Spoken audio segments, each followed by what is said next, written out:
What's up, guys? Steve here. Welcome back to my channel where we're talking about Turo and how to make your fleet run as smoothly as possible. So today we're going to get into a little bit about where you get your cars. This seems to be a big issue for a lot of people, so we'll kind of get into it. But before we do, make sure you like, subscribe, do all that stuff, whatever down there. Let's make it happen. So let's get right into it. Where are we going to get our fleet from? We want to grow, we want to get bigger, we want 150 cars. Just kidding. I don't really want that many cars because that sounds like a big headache to me, but that's just me. But you are wanting to expand your fleet. So how do we go about that? You're calling up a dealership and say, hey, you got a car on lease that I want to get in and I'm going to use it on Turo. Why? Why are you guys giving away so much information to the dealerships? They don't need to know. All they need to know is you're buying a car for personal use.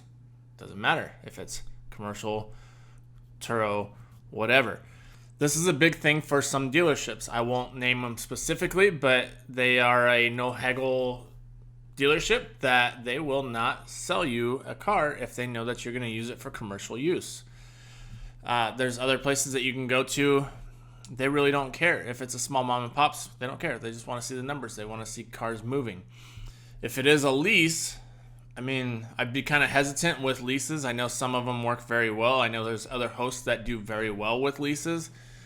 And it just all depends on which cars you want to go with. There's a lot of options you can do on the back end of the lease to basically you make out on top to where you can sell off the car and still be profitable, or you just turn in the car, wash your hands of it, and be done with it. But it's all kind of, you got to figure out where you're at with all that, because you do have to be careful with miles too. You don't want to be stuck with all these miles. If this thing's out on the road like these commuters are, then it's probably not going to be in your best interest to lease those kind of cars. I know when Turo first started, lease was a great option, but that was also because you were getting paid a pretty decent amount for mileage. You were almost getting to the point where you were making money on the miles. You were charging the renter for excessive miles, which was a higher rate than of what you would be paying for excessive miles on the lease. So at that point, you didn't even really care. Go ahead, run those miles up, because you knew that you were making up for it early on. And as long as you were smart about it, you were saving up for it for the back end when you turn the lease back in, if you decided to turn it back in. And once again, this is all just a matter of what class you want to get your cars in. Which class are you trying to cater to? But if you are looking for the commuter cars, honestly, the best bet, go hit up Facebook, go hit up OfferUp. All these things, there's so many ways to get cars that are on the cheap end. If you're getting that 10,000 and under price car, then yeah, forget the dealerships. A lot of dealerships, they will have them, but at that point, you're going to be upside down in that car right off the bat, because basically anything that's under $10,000, they want to see it go over $10,000 to finance it, to make it a little bit more legit, a little bit more lucrative for them. They're not going to be wanting to finance something that's $4,000 to $5,000. At that point, they don't really want to worry about it, So figure out which class you want to go in. Every now and then you can find good ones that are right at that 10,000 and plus range, and that's at certain dealerships.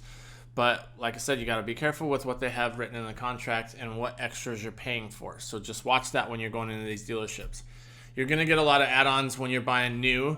They're going to try and upsell you on everything they can on the back end. So just watch out for that stuff. You guys already know. I don't have to tell you. Buying cars, it is what it is. But it's a matter of when you're going in to expand your fleet. Biggest thing you don't want to do is tell them, hey, yeah, I want cars for Turo. I'm going to rent them out. Because at that point, they kind of throw some red flags. Some dealerships care, some don't. Regardless, they don't need to know why you're doing it, right? Just, you're coming in, you're buying a personal car. Don't make some of the same mistakes that I've had, which was the first fleet that we were building it up, and I had a couple of buddies of mine that were already scoping out deals. So it was a matter of, hey, we're going to buy a bunch. Boom, boom, boom, boom, boom. Let's make this happen all within a weekend. And looking back on it now, there's really no reason to have to do that. But we did this. One of the cars happened to be a Porsche, and while we were on the lot, we're like, hey, you know what? This other car should do pretty well too. Well, everything went good. We got financed. We did all this. Credit wasn't an issue. But when we started going through everything, then it started throwing some red flags, and they started telling their sales managers and all that, and they were trying to keep us in there. I think they really thought that we were trying to, create some kind of fraud, but everything was legit. We were on point with what we were doing. We just didn't tell them we were getting these cars to rent them out. Now, nothing too crazy went on, but they did hold us there. Now, the only reason why this really started throwing red flags, like I said, I had a couple buddies that were buying these cars or finding the deals, and then I would go in and, purchase them basically. But what happened is when I'm buying a Porsche and then all of a sudden I decide, hey, I want to buy another car, now all of a sudden it starts throwing red flags because never once did I ever sit in the car. I didn't take it off the lot. I didn't go on test drives. I didn't do any of that. I just walked in and said, that one and that one. Let's wrap this up. Let's get going, all right? Yeah, bottom line, that was probably not the smartest way to go about it, but that's what happened. We didn't get in trouble. They didn't have anything, but it was kind of sketchy, and I'm sure it was more sketchy on their end because they were just like basically $100,000 worth of vehicles walking off the lot, and I didn't sit in either one of them. So it's kind of like, let's keep them here, see if we can make them sweat a little bit, which we were, but it was goofy. There was no reason to sweat it.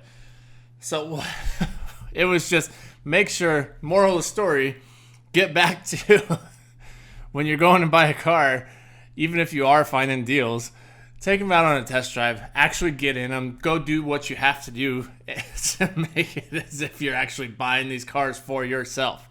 There has been times where I'll go through and I'm just like, yeah, I want to check out this one, that one, blah, blah, blah. And then, just use the simple excuse, my wife will hate this, so I'm definitely out. I don't even want to mess with it. You can use that as a scapegoat, or, I think this will work for my wife. She told me, hey, whatever, just pick one. Boom, there it is. And if it's a lower, cheaper end car, it's not that big of a deal. But when you start getting into those higher end cars, you really got to watch it. You got to make sure you're being a little legit. Just play the game. Just know that you're going to spend time. Our instance, honestly, it was 2 days full of just buying cars. And by that point, it was just like, all right, I'm done with this. Let's sign here. Let's make this happen. Well, yeah, they had other plans for us. But regardless, it is what it is. Just make sure you know which niche you're going to go into. Figure out where you want to get these cars from. Go in and work the deal. Do what you have to. And obviously do your research before you even get in the door of a dealership. Another place you can check out is cars.com, all these different places. Just check online. There's always deals online. And you can basically get any dealership down to this, basically true car value, or you can go to True Car, whatever. But you can get down to these values and then just stick to that. And then, like I said, watch what they're adding on the back end because they got to make their money somehow. So that's just a quick video. Hopefully it helps you guys out a little bit. Don't go doing what I did and just buying cars without even test driving them. Because, like I said, you don't need all that. It was a headache. It was fun. It was interesting, and it's a story to look back and laugh at. But, is what it is. So stick with that. Find out those deals. Make your fleet grow, and really just have fun with it, guys. Remember, these are money makers. They're assets. Don't get in over your head. Don't get into something where you can't afford it, but definitely do what you got to do to expand your fleet. So hopefully that was of some value to you guys. Like, subscribe, share this stuff. And I don't know. I got nothing else. We'll catch you guys on the next one. Thanks for watching, guys. Later.